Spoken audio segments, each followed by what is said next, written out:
Arima application ya visa yo kujya muri Quebec cyangwa muri Canada. Aya ni amahirwe aruta kuba waba perezida no kuba waba minisitiri. Ibi ndabikubwira muri iyi video, irarangira umaze gusobanukirwa n'amahirwe agutegereje uri kureba iyi video, ndetse uraza gusobanukirwa n'uburyo ki wakora application muri Arima. Uje kuba wumva Arima application cyangwa iyi application yo gusaba visa yo kujya muri Canada.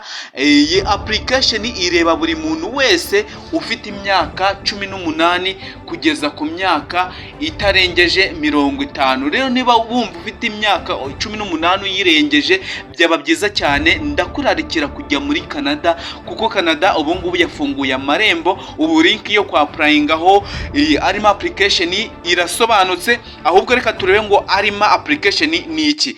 Arima ni urubuga rwa leta ya Quebec cyangwa ya Canada rushinzwe amadosiye y'abantu bashaka kwimukira muri Canada mu rwego rwa programme yabo biswe programme régulier de travail qualifié. Ni ukuvuga yuko ari qualified worker program, aho ugera bakaba bagushakira akazi bakagutunga, ndetse amahirwe yawe yo kubona akazi ugahita uyabyaza umusaruro, ndetse ugahindura ubuzima umuryango wawe, ndetse ugahindura ndetse ukagereka itafari ku buzima bwawe. Ibi ndabikubwira si inkuru mpimbano, ibi ndabikubwira dushingiye ku ba diasporas benshi baraza kwitubwira muri comment bahari kandi babyaje aya mahirwe umusaruro. Mu gihe iriki yafungutse rero, niba witeguye ukaba ufite ibintu bisabwa mbere yo gutangira iyi application, ndaje mbikubwire hanyuma kugira ngo nawe wumve yuko nawe aya mahirwe yo kujya muri Canada wayabyaza umusaruro. Icyo usabwa rero kugira ngo applying iyi application ya Arima yo kujya muri Quebec cyangwa muri Canada, iya mbere ni ukuba ufite email ikora neza, ukaba ufite passport iriho amazina yawe ya nyayo, ukaba ufite CV n'amakuru y'akazi n'amashuri. Ubwo ni education and work experience niba ibyo ubifite, cyangwa ukaba ufite CV nziza.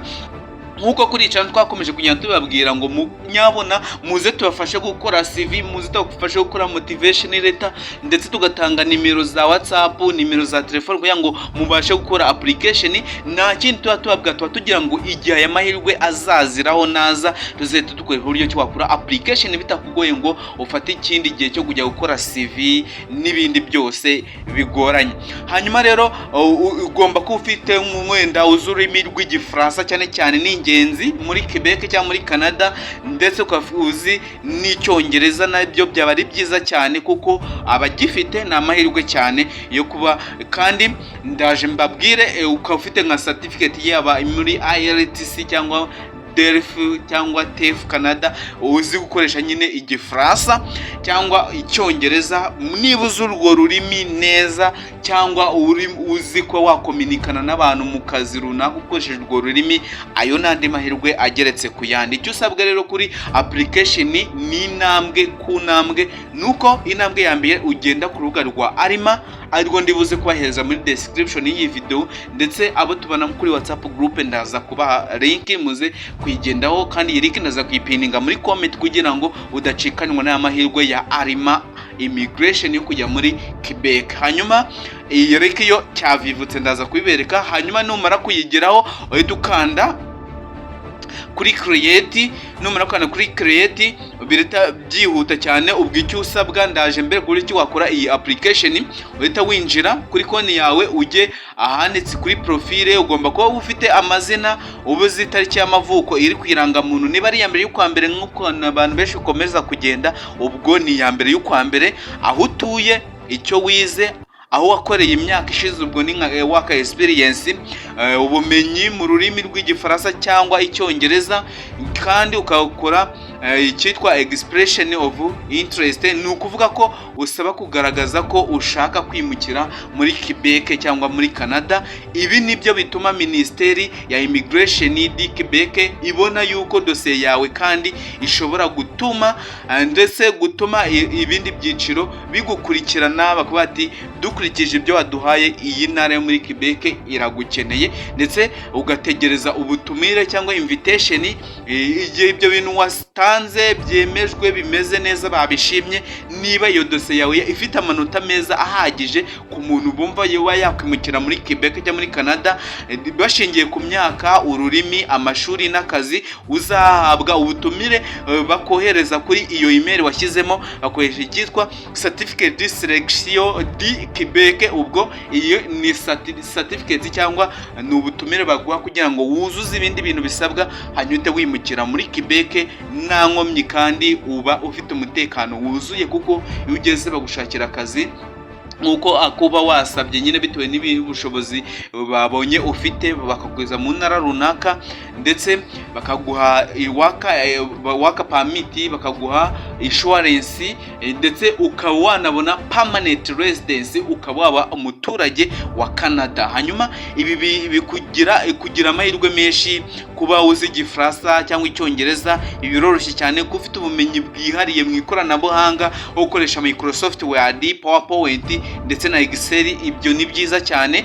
Wenda ufite ubumenyi muri engineering, ubuvuzi n'ibindi byifuzwa muri Quebec. Nimuba mubishaka ibyifuzwa cyane muri Quebec, ndaza kubaha muraza kubanuka muri comment mumbwira ati ese watubwira ibintu byibuze washyira muri CV cyangwa wakwaprayinga uzi bifite agaciro hariya muri Quebec cyangwa muri Canada. Kandi kuba utarengeje imyaka byibuze 35 nivuga yuko abandi batemerewe, ariko amanota aragabanyuka iyo urengeje imyaka 35. Bya byiza uri hagati ya 18 n'imyaka 35, kuko ugifite akabaraga, uba wabasha kuba nyine waba muri Canada nta kibazo, nta n'igihombo wateza kuri Canada. Kuba warakoze akazi kemewe cyangwa ufite amasomo ya kaminuza, ibyo ni ingenzi cyane, byaza amahirwe yawe umusaruro. Kuri iyo link ndibuze kwa muri comment. Hanyuma inyandiko zikenerwa nyuma yaho, inyandiko zikenerwa nyuma y'ibyo ni passport, diplome cyangwa na transcript, ubwo ni amabirete y'imyaka yashize, certificate y'ururimi rw'Igifaransa cyangwa Icyongereza, uba ufite experience letter, recommendation letter y'akazi, yes, ukaba ufite ifoto ya passport itari edit cyangwa itarimo ama effect, ni ifoto nziza yujuje ibisabwa, ifite pixel ya 600 kuri 600. Hanyuma niba ushaka ko dukora tutorials y'ukuntu ibintu wabikora, reka twihute. Hanyuma mbere ko wakora application mu yindi video igiye gukurikiraho mu kanya, kugira ngo udacikane mu namahirwe yo kujya muri Quebec. Uko ibisabwa nabibabwiye, ibisabwa byose nabiteguye muri video igiye gukurikira iyi ngiyi. Turareba uko wakora application, ibyo bintu byose ubifite kuri link ngibuze kubaha muri description. Ngiye mukomeze kubana kuri channel ni Kalista Mutabazi arindi ocinga ibisanzwe. Hanyuma rero niba ufite imyaka 18 kugeza kuri 35, aya mahirwe yo kujya muri Canada nagucike, kuko buri muntu wese aba afite inzozi zo kujya muri Canada cyangwa kujya ku bihugu byateye imbere, aho ashobora guhindura ubuzima bwiwe, akagereka itafari ku buzima mu gihe gito cyane. Ibi ndabikubwira tugende ku bitekerezo by'aba diasporas benshi bari muri ibyo bihugu bigiye bitandukanye.